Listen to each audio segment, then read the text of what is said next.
jungle. Kolhapur Gaganbawada चारित्र्याच्या संशयावरून पत्नीवर कोयत्याने एक जीवघेणा हल्ला, खुनाचा प्रयत्न, पतीविरुद्ध गुन्हा दाखल.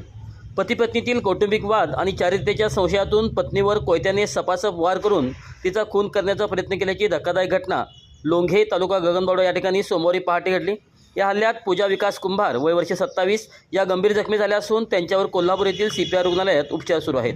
या प्रकरणी पती विकास मोहन कुंभार वय वर्ष 32 राहणार पोर्ले तर्फे ठाणे तालुका पन्हाळा याच्याविरुद्ध गगनबावडा पोलीस ठाण्यात खुनाच्या प्रयत्नाचा गुन्हा दाखल करण्यात आला आहे. पोलिसांनी दिलेल्या माहितीनुसार पूजा कुंभार या मागील 4 ते 5 दिवसापासून माहेरी लोंघे येथे वास्तव्यास होत्या. पती पत्नीमध्ये वारंवार वाद होत असल्याने त्या माहेरी राहत होत्या. सोमवारी पहाटे सुमारे 5 वाजण्याच्या सुमारास विकास कुंभार हा सासरच्या घरी आला. त्यावेळी पूजा घरात झोपलेल्या असताना त्याने घरात घुसून कोयत्याने तिच्यावर सपासप वार केले. या हल्ल्यात पूजाच्या डोक्यावर, खांद्यावर, पाठीवर, बरगडीवर तसेच पायावर गंभीर जखमा झाल्या आहेत. रक्ताच्या थारोळ्यात पडलेल्या पूजाला नातेवाईकांनी ग्रामस्थांच्या मदतीने तातडीने कोल्हापूर येथील CPR रुग्णालयात दाखल करण्यात आले. सध्या त्यांच्यावर उपचार सुरू असून प्रकृती गंभीर असल्याचे समजते.